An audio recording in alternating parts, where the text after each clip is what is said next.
Cedera apa namanya Bang? Cedera ACL. ACL. ACL itu sebetulnya bagian struktur di bagian badan.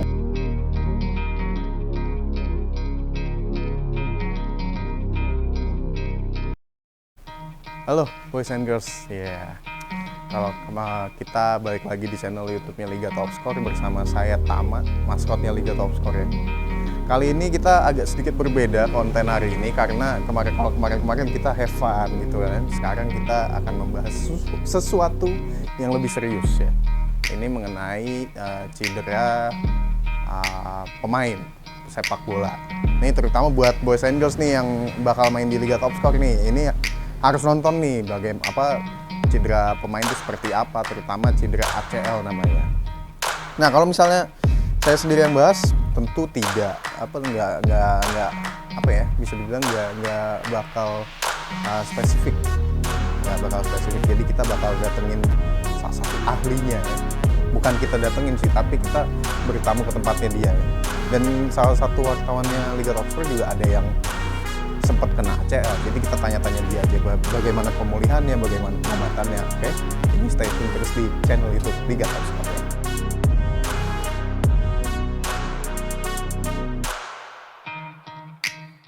Sekarang kita sudah sampai di tempatnya, kita bakal masuk, ketemu sama teman kita Bang Margo yang lagi pemulihan. Nanti kita juga wawancara terapisnya, oke?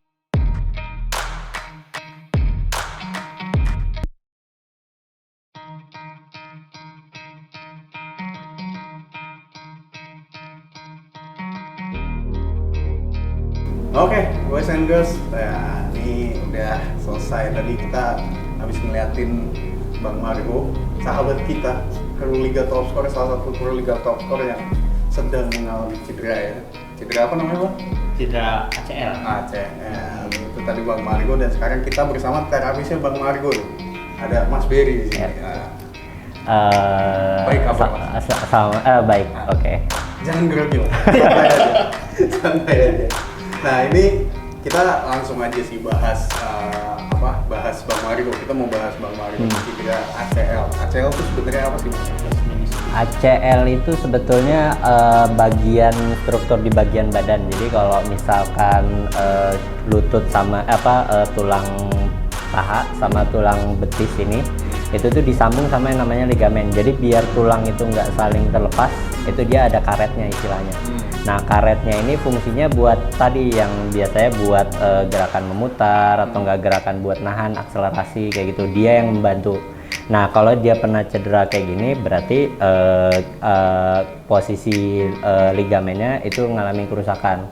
Biasanya kerusakannya karena tadi biasanya gerakan memutar atau pernah kecelakaan kayak misalnya contohnya Mas Margo ngalamin kecelakaan kayak gitu. Jadi bagian ligamennya itu rusak. Kayak gitu. Nah, biasanya yang menyebabkan seseorang cedera ACL tuh apa gitu biasanya? Penyebab?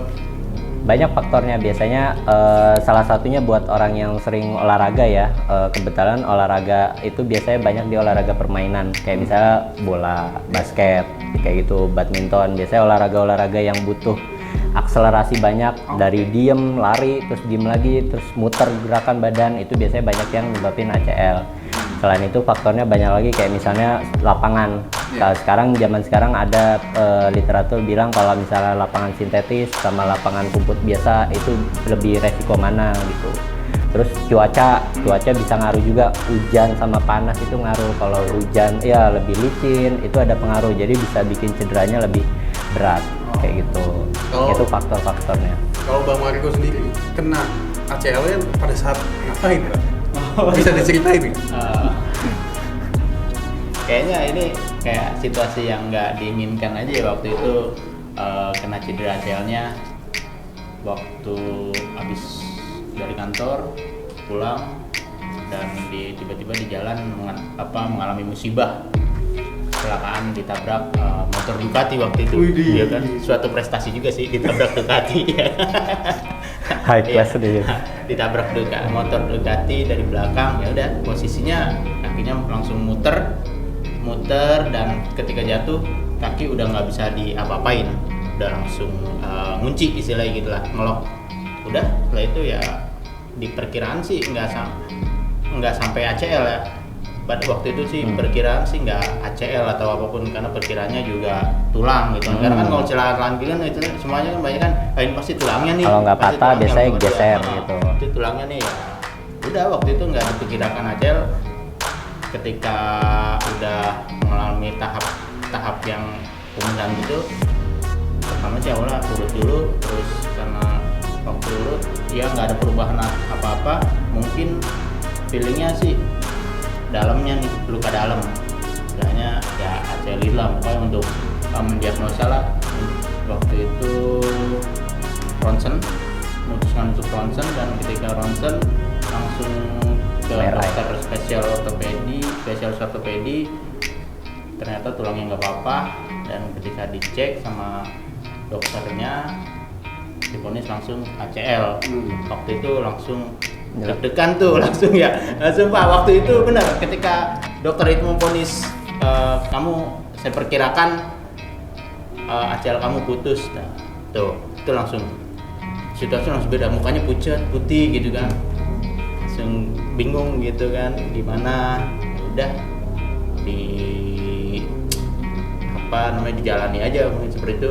Setelah itu dia didiagnosa lagi di MRI, dan kepastiannya lewat MRI itu.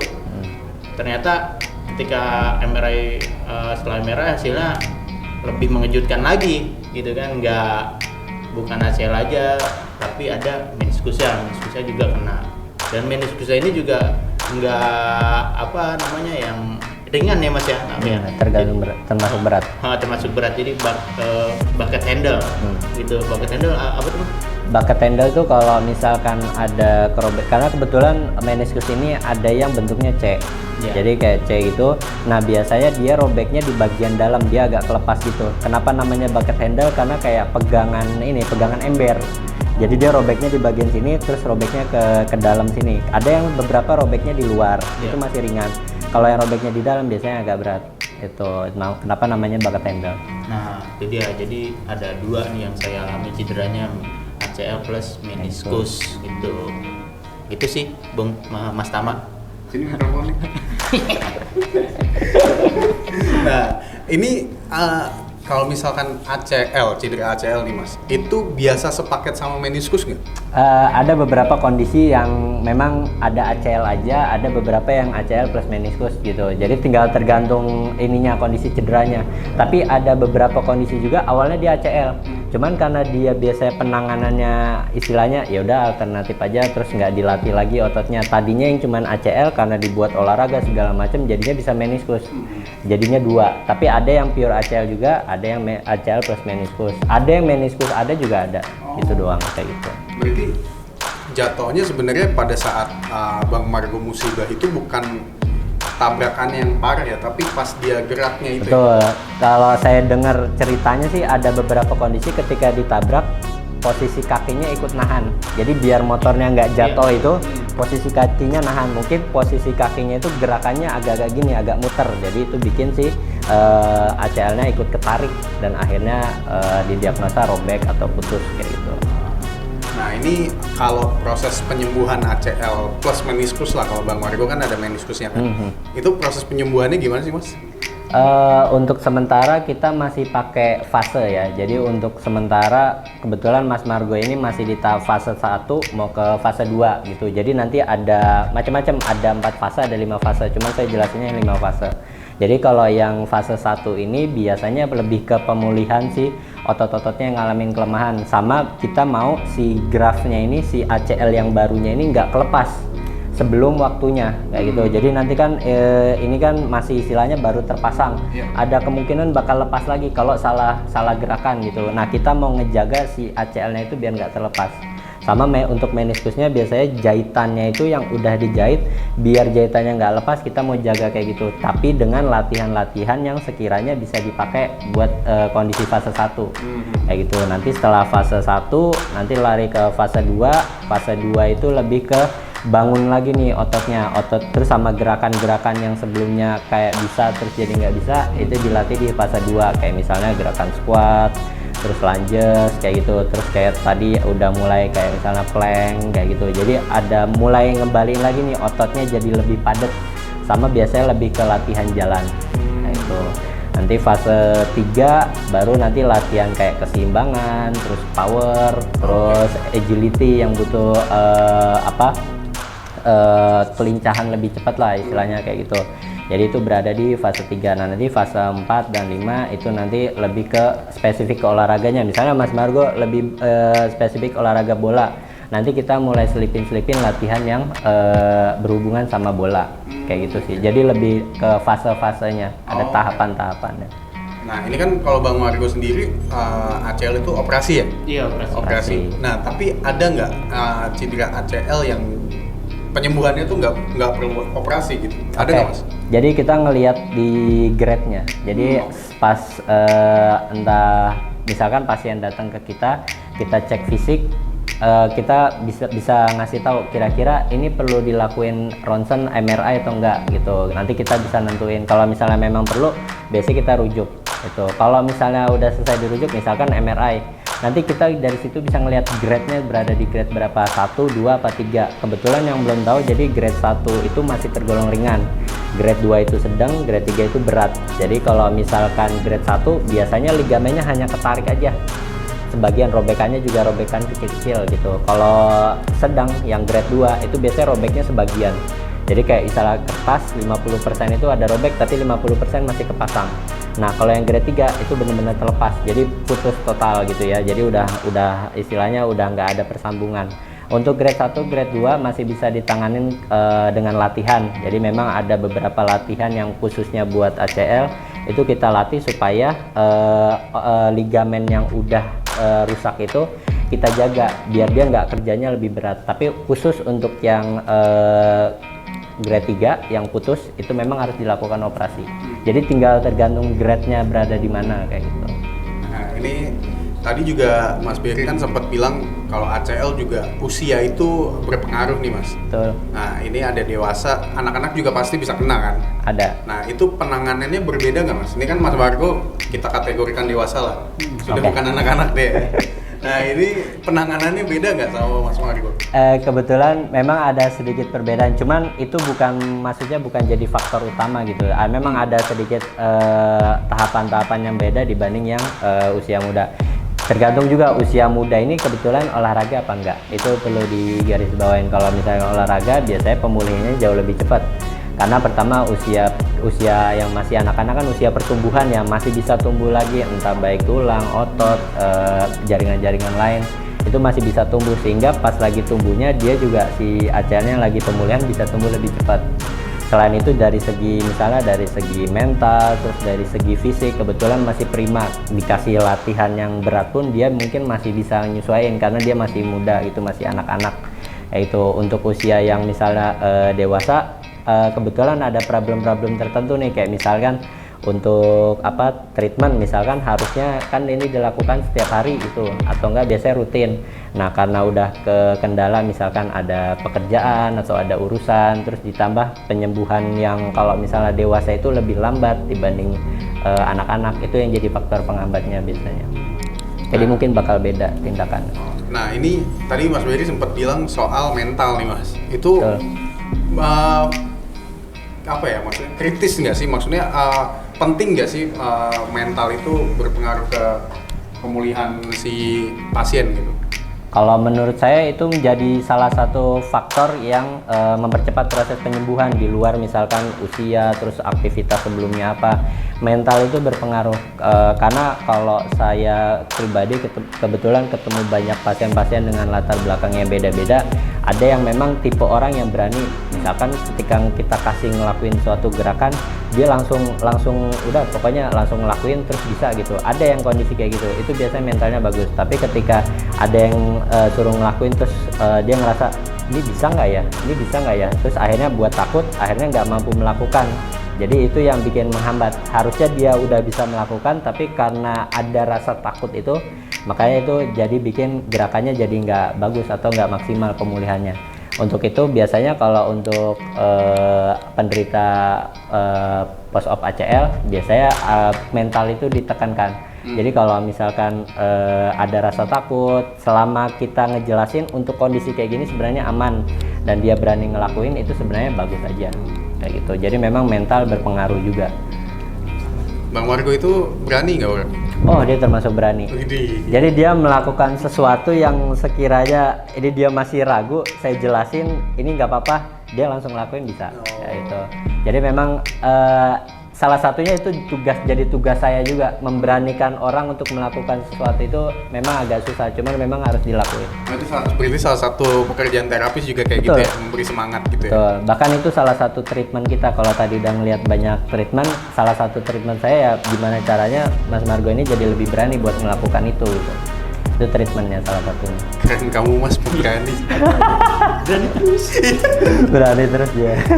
Nah ini kalau misalnya atlet nih Mas, berarti kan tadi kalau misalnya anak-anak yang lebih rentan kena ACL itu justru si dewasa ya?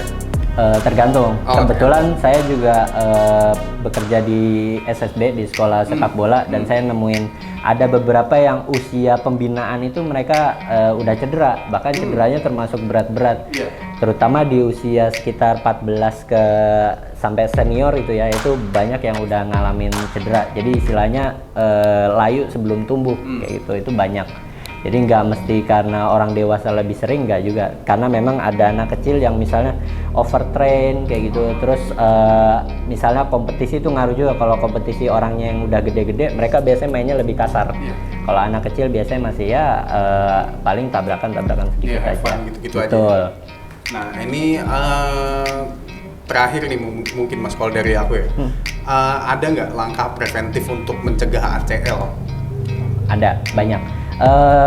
Untuk pesan saya sih untuk orang yang misalkan walaupun jangan sampai merasakan misalnya ada ACL-nya kalian ada keluhan gitu ya, harapannya sih nggak ada. Jadi untuk tindakan pencegahan buat si ACL-nya itu nggak rusak, terutama di paha belakang, itu jadi kunci banget. Jadi kalau bisa ada paha depan dan paha belakang itu harus seimbang, sama-sama kuat. Orang umumnya biasanya kalau ngelatih otot itu biasanya lebih banyak di depan, karena buat ya istilahnya buat shaping biar bentuknya lebih bagus, dan otot belakang ini kurang dijaga. Jadi otot depannya terlalu kuat, terus paha belakangnya terlalu lemah. Padahal sebenarnya yang buat bantu ACL biar tetap kuat itu biasanya paha belakang. Kalau saran saya nanti lebih banyak latihan di paha belakang, itu namanya hamstring kebetulan. Ya. Nah itu dari Mas Wery. Bang Margo ada tambahan nggak buat mungkin anak-anak Liga Top Score yang akan berlaga? Kayak aja hati-hati kalau main apa gimana gitu, sebagai salah satu. Hati-hati di jalan. Kalau berkompetisi tentu nggak bisa hati-hati ya, namanya berkompetisi ya mungkin dijaga aja gitu, lututnya diikuti juga, harus pemanasan yang kayak tadi tuh, otot juga harus dijaga, dilatih, otot depan, otot belakang, karena memang saya dulu taunya untuk menguatkan otot depan aja ya gitu kan. Nah terus karena memang nggak diperhatiin jadi bisa ya ACL.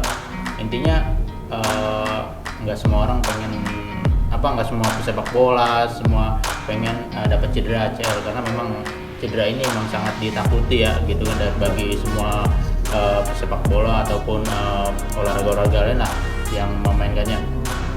Intinya dijaga aja gitu pesannya ya, pemanasan gitu, latihan penguatan. Iya, latihan penguatan itu lebih bagus strength-nya gitu sih, karena pemulihannya cukup lumayan sakit.